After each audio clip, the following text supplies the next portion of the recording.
Hello दोस्तों, मेरा नाम रोहित और स्वागत है आपको अपने यूट्यूब चैनल बीसी सेंटर में। तो ये मैं वीडियो बनाने वाला हूँ सेमेस्टर 1 वालों का, ठीक है, CC3 का health and wellness, yoga, education, sports and fitness का, जिसका 14 और 15 तारीख का एग्जाम भी है। ठीक है, आप लोगों का एग्जाम भी है। और देखो, आप लोगों के लिए बहुत ही बड़ा इंपॉर्टेंट क्वेश्चन है ये, संतुलित आहार क्या और इसके घटकों और स्रोतों का वर्णन करें। ठीक है, ये क्वेश्चन पूछा जाएगा। ठीक है, पूछा जा सकता है, नहीं पूछा जाएगा। ठीक है, तो आप लोग इसको क्या करें, अच्छे से देख लें। ठीक है, और मैं आपको देखो कितना अच्छे से डिजाइन करके मैंने बनाया है।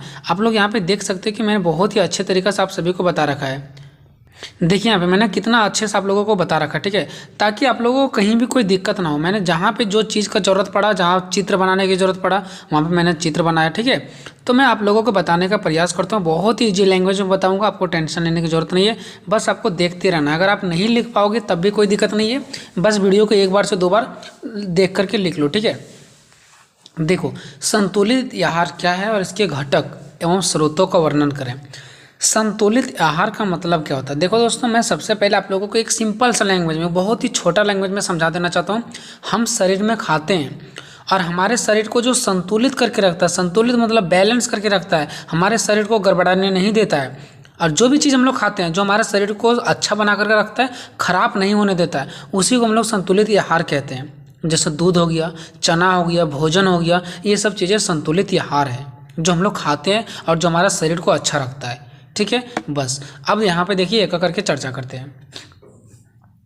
सबसे पहले समझते हैं कि आहार का अर्थ क्या होता है। तो देखो, मनुष्य द्वारा ग्रहण किया गया खाद्य पदार्थ जो मानव शरीर का पोषण मतलब होता है देखभाल करता है। मतलब आहार हम उस पदार्थ को कहेंगे, वह पदार्थ जो मानव अपने शरीर में खाता है, और जो खाता है तो वो जब चीज़ें हमारे शरीर के अंदर जाता है तो हमारे शरीर को देखभाल करता है, हमारे शरीर का क्या करता है, देखभाल करता है, उसी को हम लोग आहार कहते हैं। वही चीज़ क्या कहलाता है, आहार कहलाता है। यानी मनुष्यों द्वारा ग्रहण किया गया खाद्य पदार्थ जो मानव शरीर की पोषण करता है, यानी कि देखभाल करता है, आहार कहलाता है। जैसे अनाज हो गया, हमारे शरीर के अंदर जाता है, हमारे शरीर को देखभाल करता है कि नहीं करता है, हमारे शरीर को एनर्जी देता है। दालें, हरी सब्जियां इत्यादि, बहुत सारे एग्जाम्पल इसका ले सकते हैं। ठीक है, फल हो गया, अंडा हो गया, मांस हो गया, मछली हो गया इत्यादि। अब चलते हैं नेक्स्ट मेन इंपॉर्टेंट फैक्ट्स पे पहुंचते हैं। मेन चीज़ें जो हमारा था क्वेश्चन का कहना था कि संतुलित आहार का अर्थ। मेन क्वेश्चन क्या बोल रहा था कि संतुलित आहार क्या है। तो देखो, संतुलित आहार का अर्थ हम समझते हैं कि संतुलित आहार क्या है।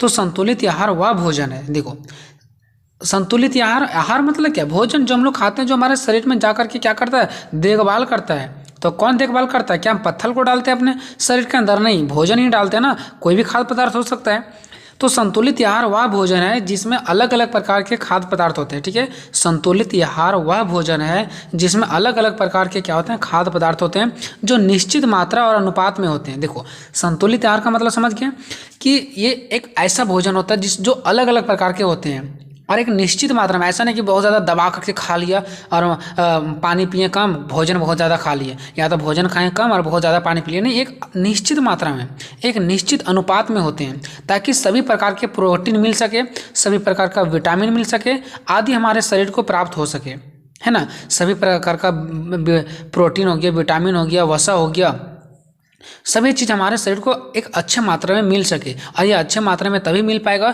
जब हम लोग एक संतुलित आहार करेंगे, यानी कि हमारे शरीर में एक अच्छा प्रकार का भोजन जाएगा, अच्छा प्रकार का पदार्थ जाएगा, अच्छे रूप से हमारे शरीर के अंदर ग्रहण किया जाएगा, तो हमारे शरीर को एक अच्छा रूप से प्रोटीन, वसा, विटामिन चीज़ों आदि हमारे शरीर को प्राप्त होता रहेगा, और हमारा शरीर का दिन प्रतिदिन विकास होता रहेगा, और हमारा जो हम लोग का जो जीने का समय है वो बहुत दिन तक आगे क्या हो जाएगा, बढ़ जाएगा। ठीक है, ये होता है संतुलित आहार का अर्थ। आगे भी देखिए, संतुलित आहार में अलग अलग प्रकार के खाद्य पदार्थ होते हैं। संतुलित आहार शरीर में पोषक तत्वों की जरूरतों को पूरा करता है। देखो, संतुलित आहार क्या करता है, जो हमारे शरीर के अंदर जिस भी तत्व का कमी पड़ता है, जिस भी हमारे शरीर को पोषने पालने के लिए जिस भी चीज़ों का कमी पड़ता है, वो जो चीज़ हमारे शरीर के अंदर जाता है, उसी को हम लोग क्या बोलते हैं, संतुलित आहार कहते हैं। ठीक है, अर्थात ऐसा आहार जिसमें वे सभी चीज़ें उचित मात्रा में मौजूद हो जो हमारे शरीर को जीवित रखने के लिए आवश्यक है। देखो, यहाँ पे बताइए कि संतुलित आहार क्या है। तो ऐसा आहार, ऐसा खाद्य पदार्थ, आहार का मतलब क्या, खाद्य पदार्थ, तो ऐसा खाद्य पदार्थ जिसमें से वे सभी चीज़ें उचित मात्रा में मौजूद हो कौन सा उचित मात्रा में मौजूद हो, जो हमारे शरीर को जीवित रखने के लिए ज़रूरत है, वो हमारे शरीर को अगर उचित मात्रा में मिलेगा तो हम बोलेंगे वो संतुलित आहार है। तो वो क्या कहलाएगा? संतुलित आहार कहलाता है। जो हमारे शरीर को चाहिए और जो हमारे शरीर को एक मतलब जितना हमारे शरीर को आवश्यक है उतना चीज़ अगर मिलता है तो उसे हम लोग संतुलित आहार कहते हैं। ठीक है, समझ गए।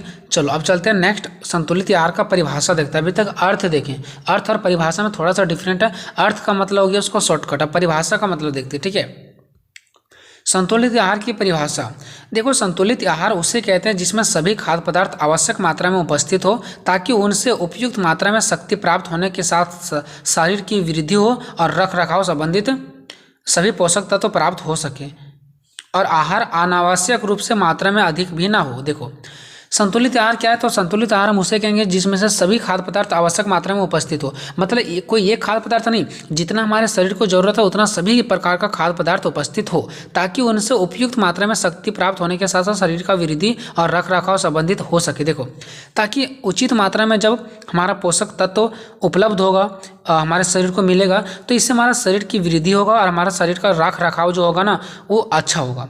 ठीक है, रख रखाव संबंधित सभी पोषक तत्व प्राप्त हो और हमारा जो शरीर है उसको क्या हो सकेगा? अच्छे से अच्छे सभी प्रकार का पोषक तत्व प्राप्त हो सकेगा। ठीक है, और लास्ट पॉइंट में ये बताया गया कि जो आहार है ना वो अनावश्यक रूप से मात्रा में अधिक भी ना हो। और आहार ऐसा नहीं कि आहार हमारे शरीर को प्रॉफिट पहुंचा रहे तो बहुत ज़्यादा खा पी लिए। ठीक है, मान लो कि भोजन हमारे शरीर को फायदा पहुंचाता है तो बहुत ज़्यादा भोजन खा लिए, पेट से ज़्यादा खा लिए, वो भी नुकसान पहुंचाता है। तो आहार अनावश्यक रूप से मात्रा में अधिक ना होना चाहिए। आहार जो है उतना ही होना चाहिए जो हमारे शरीर के लिए आवश्यकता है ताकि हमारे शरीर का देखभाल, शरीर की वृद्धि, रख रखाव के लिए आवश्यक होता है, उतना ही मात्रा में पोषक तत्व होना चाहिए। और अगर कहीं अनावश्यक रूप से मात्रा में अधिक हो गया तो हमारे शरीर को नुकसान पहुंचाएगा, इसलिए अधिक नहीं होना चाहिए। अब देखते हैं हमारे शरीर का पोषक आहार कौन कौन सा है, यानी कि हमारे शरीर का संतुलित आहार कौन कौन सा है। ठीक है, तो देखिए पहला होता है वसा, फिर होता है प्रोटीन, विटामिन और कार्बोहाइड्रेट। एग्जाम में आपको ऐसा बनाना है फिगर, आपको एग्जामिनर देख करके खुश हो जाएगा अगर आप ऐसे बनाओगे तो। लेकिन यहाँ पे जो मछली वगैरह छापा गया ना, अगर आप इतना नहीं छाप पाएंगे तो कोई दिक्कत नहीं है, बस आपको कॉलम बना देना है। पहला त्रिभुज की जैसा जो आपको दिख रहा है, पहला कॉलम में बोतल लगा हुआ है, दूसरा में मछली है, तीसरा में गाजर है। छाप नहीं पाओगे तो कोई दिक्कत नहीं, लेकिन उन लोगों का घर बना देना। ठीक है, चलो तो पहला नंबर में वसा है, जो कि वसा कितना परसेंट चाहिए? हमारे शरीर को 5% चाहिए। वसा हमारे शरीर को कितना चाहिए? 5% चाहिए। अब वसा मिलता है किस किस से? तो तेल से मिलता है और शुगर, वसा, ठीक है, ये सब चीज़ों से मिलता है। अब नेक्स्ट बात करते हैं प्रोटीन। ठीक है, प्रोटीन देखो, प्रोटीन जो होता है वो 20% हमारे शरीर को चाहिए। और प्रोटीन मिलता है किससे? तो मांस, मछली, दूध से मिलता है। किससे मिलता है? मांस, मछली, दूध से मिलता है। बात करते हैं नेक्स्ट अगर विटामिन का, तो विटामिन कौन सा? 35%। देखो मैंने सीरियल वाइज सजाया, सबसे कम 5% वसा, फिर उससे अधिक प्रोटीन 20% चाहिए। उसके बाद नेक्स्ट है विटामिन जो हमारा 35% चाहिए हमारा शरीर को। ये सब किससे मिलता है? तो फल से, सब्जियां से मिलता है। टमाटर देख सकते हो यहाँ पे बहुत सारा केला वगैरह छपा हुआ है। ठीक है, तो बस आपको तीन ही चीज़ बताना है कि विटामिन 35% की जरूरत होती है वहाँ पे, और फल और सब्जियाँ ऐसे। तो बस आपको फिगर में ऐसा ही बनाना, ज़्यादा लंबा लिखने की जरूरत नहीं। विटामिन इधर लिखना, उधर 35% लिखना, फल सब्जियाँ बस। उसका सबसे नीचे लिखना कार्बोहाइड्रेट, ये हमारे शरीर को 40% चाहिए। और ये किससे मिलता है? तो ब्रेड से मिलता है, अनाज से मिलता है। ठीक है, ये सब चीज़ आपको लिखना है। किससे? ब्रेड से हो गया, अनाज से हो गया, ये सब चीज़ों से। आपको भले स्पष्ट नहीं दिख रहा होगा यहाँ पे, लेकिन ब्रेड और अनाज आपको लिखना है। कि क्या लिखना है? ब्रेड और अनाज लिखना है। ठीक है, चलो उसके बाद चलते हैं नेक्स्ट की ओर। देखो अब यहाँ पे आ गए हैं संतुलित आहार के, जैसे कि क्वेश्चन में बोला गया था कि संतुलित आहार के प्रमुख घटक लिखो, स्रोत लिखो। तो चाहे प्रमुख घटक बोले, चाहे स्रोत बोले, चाहे पोषक तत्व बोले, बात एक ही पड़ता है। ठीक है, संतुलित आहार बोले या प्रमुख घटक बोले या स्रोत बोले, पोषक तत्व बोले, बात एक ही पड़ता है। तो देखो मैंने यहाँ पे क्या लिखा है, संतुलित आहार के प्रमुख निम्नलिखित घटक है। अब निम्नलिखित घटक कौन कौन सा है पता है? देख सकते हैं, वसा, प्रोटीन, विटामिन, कार्बोहाइड्रेट। ये चार वही चीज़ है जो यहाँ पे हम लोगों ने डिस्कस किया था कि ये सब चीज़ें हमारे शरीर को चाहिए तो चाहिए ही चाहिए। उसी को बोला गया है प्रमुख स्रोत घटक, वसा, प्रोटीन, विटामिन, कार्बोहाइड्रेट। तो इसको यहाँ पे हम लोग एक का करके चर्चा करेंगे। ठीक है, देखो यहाँ पे मैंने क्या लिखा कि संतुलित आहार के प्रमुख निम्नलिखित घटक है। पहला है वसा, दूसरा है प्रोटीन, तीसरा है विटामिन, चौथा है कार्बोहाइड्रेट और पांचवा में लिखे हैं इत्यादि। इसी प्रकार का बस ये 4 ही नहीं है, और भी बहुत ज़्यादा है, लेकिन कितना आप चर्चा कर पाओगे। यहाँ पे हमको किसी का कुछ नहीं बनाना है कि हमको ये करना है, हमको एग्जाम का तैयारी करना है, ठीक है। तो हम यहाँ पे 4 लिखे हैं और पाँचवा में लिख दिए इत्यादि। आपको भी ऐसा ही लिखना है। अब एक का करके चर्चा करते हैं। पहला पॉइंट में आता है वसा, कि वसा क्या है। तो देखो, वसा को शक्तिदायक ईंधन भी कहा जाता है, शक्तिदायक ईंधन भी कहा जाता है, ठीक है। देखो जो वसा है ना, वह वनस्पति तेल से मिलता है। यहाँ पे थोड़ा सा नीचे लिखा गया, ठीक है। वसा जो है वह किस से मिलता है, तो तेल से मिलता है। मूंगफली, सरसों, सोयाबीन, नारियल आदि का तेल से प्राप्त होता है। अगर आप इतना नहीं लिख पाएंगे तो कम से कम 2 एग्जाम्पल आपको जरूर देना है। जैसे ऐसे लिख सकते हो, वसा जो है वो तेल से और नारियल आदि से प्राप्त होता है। आदि आपको जरूर लगाना, आदि का मतलब होता है और भी बहुत सारी चीज़ें, ठीक है। तो इन सारे चीज़ों से प्राप्त होता है वसा। अब नेक्स्ट देखिए, वसा शरीर को ऊर्जा एवं गर्मी प्रदान करती है। वसा क्या करती है, हमारे शरीर में ऊर्जा और गर्मी प्रदान करती है, ऊर्जा और गर्मी पैदा करती है। वसा की कमी से शरीर की कार्य क्षमता कमजोर हो जाती है। अगर हमारे शरीर में वसा की कमी हो जाएगा तो हमारे कार्य क्षमता, कार्य करने की क्षमता, शक्ति क्या हो जाती है, घट जाती है। और अधिक होने से, और अगर अधिकता हो गया तो पाचन संबंधित देखते हैं। और पाचन संबंधित क्या होता है, देखते हैं, यहाँ पे लिखा गया, ठीक है। पाचन संबंधित बीमारियाँ होती है, ठीक है। जब ये अधिकता हो जाता है ना तो पाचन संबंधित बीमारियां आने लगती है। क्या आने लगती है, पाचन से संबंधित बीमारियां आने लगती है। साथ ही दिल संबंधित रोग भी होने लगता है। जब ये वसा की हमारे शरीर में कमजोरी हो जाता है ना तो पाचन से संबंधित हमारे क्या होने लगती है, बीमारी होने लगती है। हृदय से, दिल से संबंधित भी रोग होने लगता है, ठीक है। अब बात करते हैं पॉइंट नंबर 2, प्रोटीन। तो देखो एक जो प्रोटीन है ना, वह ये क्या है, जटिल कार्बनिक पदार्थ है। क्या है, प्रोटीन जो है वह एक जटिल कार्बनिक पदार्थ है। और ये प्रोटीन किससे मिलता है, तो मछली, अंडा, दूध, मांस आदि में कुछ मात्रा में पाया जाता है, ठीक है। इसका प्रमुख कार्य होता है हड्डियों का विकास करना, घाव को भरने का कार्य करना, रोगों से लड़ने की क्षमता, कीटाणु और जीवाणुओं से दूर रखना, ये सब चीज़ें इसका काम होता है, ठीक है। प्रोटीन अगर कहीं कमी पड़ जाएगा, अगर आपके शरीर में प्रोटीन की कमी है तो प्रोटीन की कमी होने से हम जल्दी जल्दी बीमार हो जाते हैं और हमारा शरीर धीरे धीरे कमज़ोर हो जाता है, ठीक है। ये है प्रोटीन का काम। अब चलते हैं विटामिन। तो विटामिन अलग अलग प्रकार का है, vitamin A, vitamin B, vitamin C, सारा का तो मैं चर्चा करूंगा। पहले बात करते हैं विटामिन।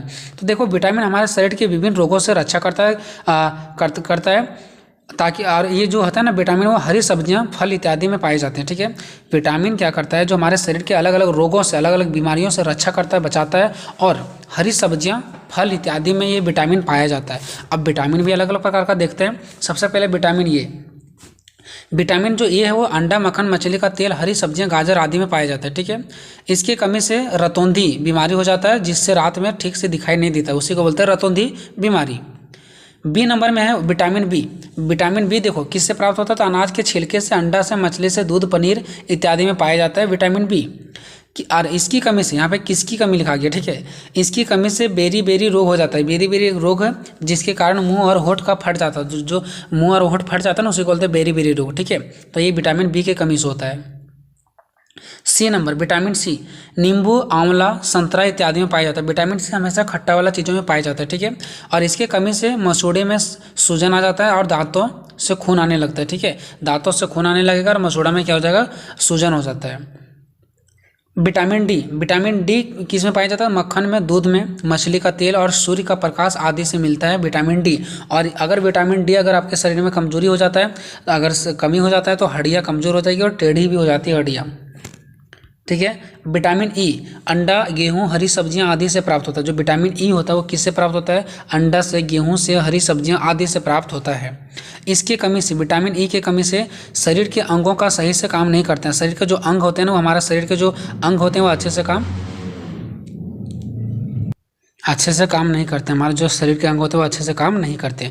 अब यहाँ पे मैंने लिखा है उपरोक्त के अलावा और भी अन्य प्रकार के विटामिन है। ऐसा नहीं कि सिर्फ vitamin A, B, C, D, E है, कितना चर्चा करोगे। तो मैंने लिखा उपरोक्त के अलावा और भी अन्य प्रकार के विटामिन है जिसका अलग अलग कार्य है, अलग अलग काम है। और उन सारे विटामिन की कमी होने से अलग अलग बीमारियाँ भी होती है। अलग अलग काम भी है तो उनके कमी से होने से अलग अलग बीमारियाँ भी तो होती है। पॉइंट आप देखिए पॉइंट नंबर 4, कार्बोहाइड्रेट सबसे इंपॉर्टेंट चीज़ है, ठीक है, जो हमारे शरीर में सबसे ज़्यादा इसका ज़रूरत होता है। देखो कार्बोहाइड्रेट एक कार्बनिक पदार्थ है। देखो नाम से पता चल रहा है कार्बोहाइड्रेट एक कार्बनिक पदार्थ है। है ना। कार्बोहाइड्रेट शरीर में ऊर्जा उत्पन्न करने का प्रमुख स्रोत है। कार्बोहाइड्रेट शरीर में ऊर्जा उत्पन्न करने का प्रमुख स्रोत है। ये क्या करता है, हमारा शरीर में ऊर्जा उत्पन्न करता है। कार्बोहाइड्रेट किससे मिलता है, तो मक्का, बाजरा, चावल, आलू, केला, अमरूद, गन्ना, खजूर, चीनी आदि से प्राप्त होता है। फिर से सुन लो, कार्बोहाइड्रेट मक्का, बाजरा, चावल, आलू, केला, अमरूद, गन्ना, खजूर, चीनी आदि से प्राप्त होता है। अब देखो ये स्वादिष्ट में मीठे होते हैं। आप लोग समझ सकते हैं कि चावल हो गया, आलू हो गया, केला हो गया, अमरूद हो गया, गन्ना हो गया, खजूर हो गया, चीनी, ये सब क्या होते हैं, स्वादिष्ट में मीठे होते हैं। और इनकी अधिकता से, और अगर ये सब चीज़ अधिक हो गया, मीठा वाला चीज़ अधिक हो गया अगर, तो ये इससे मधुमेह रोग हो जाता है। मधुमेह रोग किससे होता है, अधिक मीठा खाने से, ठीक है। और कार्बोहाइड्रेट की कमी से अगर आपका कमी हो गया तो वजन में कमी और शरीर में दुर्बलता आ जाती है। अगर कार्बोहाइड्रेट की कमी हो गया तो शरीर में वजन में कमी आने लगता है और शरीर धीरे धीरे कमजोर हो जाता है। ठीक है दोस्तों, ठीक है दोस्तों, तो मिलेंगे नेक्स्ट वीडियो में। तब तक जय हिंद, जय भारत।